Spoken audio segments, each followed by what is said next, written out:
नमस्कार मित्रों, मैं आपका इंग्लिश गुरु दीपक मेहता आज फिर आपके सामने एक्टिव पैसिव के सेंटेंस को लेकर उपस्थित हुआ हूं। आज मैं आपको एक्टिव पैसिव के इंपेरेटिव सेंटेंस को पैसिव बनाना सिखाऊंगा। एक्टिव सेंटेंस इंपेरेटिव का पैसिव कैसे बनता है इसके बारे में आपसे डिस्कस करने वाला हूं। सबसे पहले हमको ये पता होना चाहिए इंपेरेटिव सेंटेंस कहते किसको है। तो इंपेरेटिव का मतलब होता है वर्ब फर्स्ट प्लस ऑब्जेक्ट। यदि ऐसा सेंटेंस हमको दिखाई देता है जिसमें वर्ब की फर्स्ट फॉर्म दे रखी है और ऑब्जेक्ट दे रखा है तो वो हमारा इंपेरेटिव सेंटेंस होता है। तो यदि एक्टिव में हमको ऐसा दे रखा है तो हमको पैसिव में फॉर्मूला यूज करना है, let object be plus verb की थर्ड फॉर्म। कैसे बनता है, कुछ एग्जाम्पल लिखिए हमारे सामने, उसका पैसिव बनाते हैं। ये हमारी वर्ब की फर्स्ट फॉर्म है, ये ऑब्जेक्ट है, तो उसको पैसिव कैसे बनाएंगे, let the door be opened.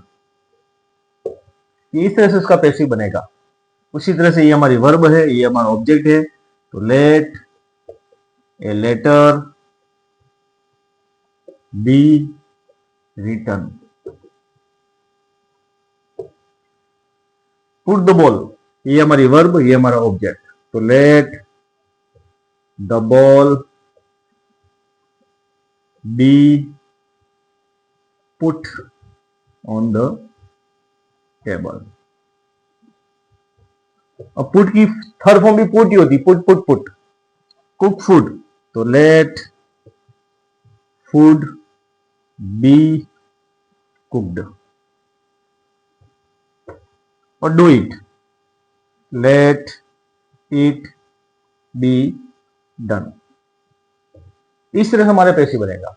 यदि इंपेरेटिव सेंटेंस हमको दिया हुआ है वर्ब की फर्स्ट फॉर्म प्लस ऑब्जेक्ट के साथ में, तो उसका पैसिव बनेगा let object be plus verb की थर्ड फॉर्म। ये कुछ एग्जांपल आपके सामने दिए हुए हैं। आगे बात करते हैं नेगेटिव सेंटेंस को बनाना। यदि इंपेरेटिव सेंटेंस नेगेटिव दिया हो, जो डू नॉट या डोंट से दिया हो, डू नॉट या डोंट प्लस वर्ब की फर्स्ट फॉर्म से दिया हुआ हो सेंटेंस, उसको इंपेरेटिव बोलते हैं। यदि इंपेरेटिव सेंटेंस नेगेटिव दिया हो, उसका पैसिव बनाने के दो फॉर्मूले हैं। एक formula let object not be verb third, दूसरा let not object be verb third. ये दोनों फॉर्मूले से हम पैसिव बना सकते हैं। कैसे बनता है, तो हमको सेंटेंस दिया हुआ है, उसको हम पैसिव बना के देखते हैं। Let a story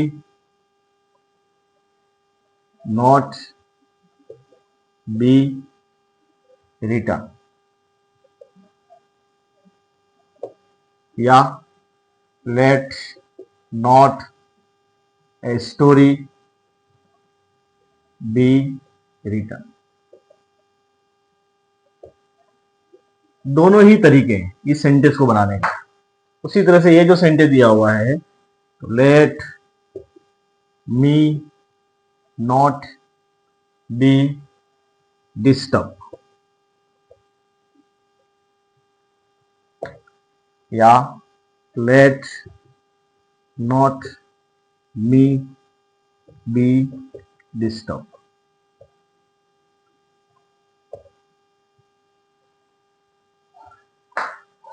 do not eat mango, तो let mango not be eaten, या let not mango be eaten. दोनों ही फॉर्मूले से पैसिव बनाने का तरीका क्या रहेगा। यदि डू नॉट प्लस वर्ब की फर्स्ट फॉर्म प्लस ऑब्जेक्ट वाला सेंटेंस दिया हुआ है, तो let plus object not be verb third, या let not object be verb third. दोनों ही फॉर्मूले से पैसिव बना सकते हैं। आपके सामने दोनों ही फॉर्मूले का एग्जांपल मैंने आपको बता दिया है। आप इसको देख के सीख सकते हैं कि किस तरह से इंपेरेटिव सेंटेंस को हम पैसिव बनाते हैं। आगे बात करते हैं लेट वाला सेंटेंस। यदि लेट वाला सेंटेंस दिया हुआ है इंपेरेटिव सेंटेंस, तो उसका पैसिव कैसे बनता है। तो let plus object verb first plus object, ऐसे दो ऑब्जेक्ट दिए हुए होते हैं, तो उसको पैसिव बनाने का formula let direct object be verb third by plus indirect object. अब ये डायरेक्ट ऑब्जेक्ट क्या है और इनडायरेक्ट ऑब्जेक्ट क्या है, तो सबसे पहले हमको ये पता होना चाहिए कि जो लिविंग चीज है हमारी, जितनी भी लिविंग चीज होती है वो कहलाता है इनडायरेक्ट,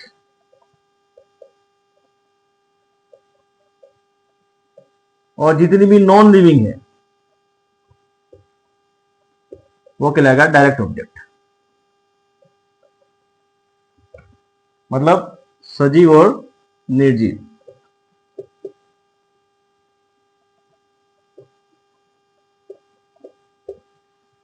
मतलब दो ऑब्जेक्ट जो दिए हैं, लेट भी अपने आप में वर्ब ही है। लेट वर्ब की फर्स्ट फॉर्म, वर्ब की फर्स्ट फॉर्म फिर ऑब्जेक्ट, ठीक है ना। लेट ऑब्जेक्ट, वर्ब की फर्स्ट फॉर्म, ऑब्जेक्ट, ऐसा हमको दे रखा है। तो दो ऑब्जेक्ट जो दे रखे हैं, उसमें एक ऑब्जेक्ट जो होगा वो सजीव होगा, लिविंग। तो जो सजीव है वो कहलाएगा इनडायरेक्ट ऑब्जेक्ट, और जो निर्जीव है वो कहलाएगा डायरेक्ट ऑब्जेक्ट। ये हमको ध्यान रखना है। तो इस फॉर्मूले को हम फिट कर लेंगे। कैसे करेंगे? तो लेट का लेट, फिर डायरेक्ट ऑब्जेक्ट क्या है? फूड। तो let food be cooked by me. कितना इजी है। Let direct object, be verb की थर्ड फॉर्म, बाय और इनडायरेक्ट ऑब्जेक्ट। इस तरह से हमारा सेंटेंस बन जाता है। Let chess be played by him. Let clothes be washed by her. इस तरह से हमारा लेट वाला सेंटेंस का हम पैसिव बनाते हैं। यदि आपको मेरा पढ़ाना अच्छा लगा हो तो आप मेरे चैनल को सब्सक्राइब कीजिए, इसको लाइक कीजिए और शेयर कीजिए, कमेंट कीजिए। और यदि आपको ये पढ़ाना अच्छा लगा हो तो मेरी इस ज्ञान गंगा को अधिक से अधिक लोगों में प्रवाहित करें, इसको अधिक से अधिक लोगों में शेयर करें, ताकि अधिक से अधिक लोगों का फायदा हो सके। धन्यवाद।